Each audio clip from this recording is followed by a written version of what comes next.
पहिली ते 8वीच्या विद्यार्थ्यांना मोफत दप्तर वाटप. जिल्हा परिषदेच्या शाळेतील विद्यार्थ्यांना मिळणार लाभ. योजनेसाठी तब्बल 165 कोटी रुपयांच्या निधीची प्रशासकीय मान्यता. डीजीसीएने एअर इंडियाला ठोठावला 1 कोटींचा दंड. सुरक्षा नियमांचं पालन न केल्यानं ही कारवाई. मार्च महिन्यामध्ये म्हाडाच्या 5,000 घरांची सोडत. बहुतांश घरं अल्प मध्यम उत्पन्न गटांसाठी. सोडतीमध्ये घेण्यात येणाऱ्या घरांपैकी 2,500 घरं पत्राचाळीत. रविवारी मुंबईत रेल्वेच्या तिन्ही मार्गांवर मेगा ब्लॉक कालावधीमध्ये सीएसएमटी ते वाशी पनवेल दरम्यान विशेष लोकल. वेळापत्रक पाहूनच घराबाहेर पडण्याचं आवाहन. एकादशी निमित्त आळंदीतील इंद्रायणीच्या तीरावर महाआरती. नदीबद्दल कृतज्ञता व्यक्त करत पावित्र्याच्या जपणुकीचा संदेश. काँग्रेसचे माजी प्रदेशाध्यक्ष आणि माजी मंत्री रणजित देशमुख यांना बजावलेला अजामीनपात्र अटक वॉरंट न्यायालयाकडून रद्द. चेक बाउन्स प्रकरणामध्ये तक्रारकर्त्यांना दिशाभूल केल्याचं सिद्ध.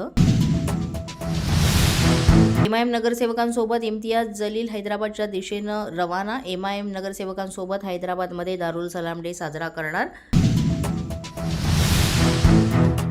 छत्रपती संभाजीनगरच्या वेरूळ येथील घृष्णेश्वर मंदिरात गाभाऱ्यामध्ये जाऊन दर्शन घेता येणार. महाशिवरात्रीच्या निमित्तानं लाखो शिवभक्त दर्शनासाठी येत असतात. गर्दीमुळे गाभाऱ्यातून दर्शन बंद करण्याचा प्रशासनाने घेतला होता निर्णय. पुणे पिंपरीमधील 4 मेट्रो स्थानकांवरची नवीन प्रवेशद्वारं आजपासून होणार खुली. प्रवाशांना मोठा दिलासा. स्वारगेट, शिवाजीनगर या स्थानकातील अतिरिक्त प्रवेशद्वारं आजपासून खुली करण्यात येणार.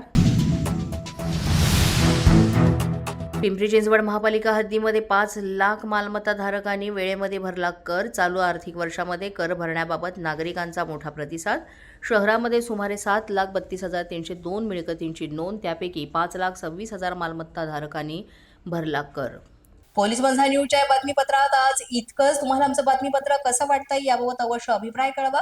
यासाठी पोलीस माझा न्यूजचं युट्यूब चॅनल सबस्क्राईब करा. तसंच आमचं फेसबुक, इंस्टाग्राम आणि ट्विटर अकाउंट फॉलो करा. अधिक माहितीसाठी आमच्या www.policemazhanews.com या वेबसाईटला भेट द्या. आमचे अधिकृत प्रतिनिधी व्हायचं असेल तर स्क्रीनवर दिलेल्या क्रमांकांवर आजच संपर्क साधा.